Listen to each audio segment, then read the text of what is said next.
এখানে একটা system of equation দেওয়া আছে এক্স ইকুয়ালস টু 0, যেখানে এর অর্ডার হচ্ছে 5/5 আর নালিটি অফ এ বলা আছে অ্যাটলিস্ট 2।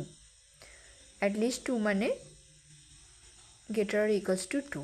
আমরা র্যাঙ্ক নালিটি থিওরেম থেকে র্যাঙ্ক পাবো।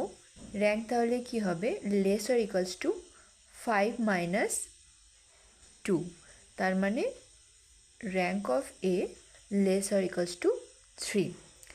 আমরা জানি যে rank of A B equals to minimum of rank of A and rank of B, সেটা এ বির ক্ষেত্রে হয়। তাহলে আমরা যদি বিয়ের জায়গায় এ বসাই, তাহলে rank of A square equals to rank of A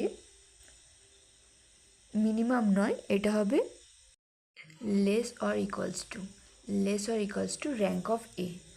আমরা এখানে পেয়েছি rank of A less or equals to 3, তাহলে rank of A square less or equals to 3, এটা হচ্ছে অ্যান্সার। তো option A is correct. Option A is correct, so option B and option C are incorrect. For option D বলেছে determinant of A square 0। তো যেহেতু আমরা জানি যে rank of A square যদি 5 হয় তাহলেই একমাত্র নট ইকুয়ালস টু 0 হয়, যেখানে এখানে বলা আছে লেস অর ইকুয়ালস টু 3, তাহলে rank of A square equals two 0, determinant of A square equals two 0, so option D is also correct.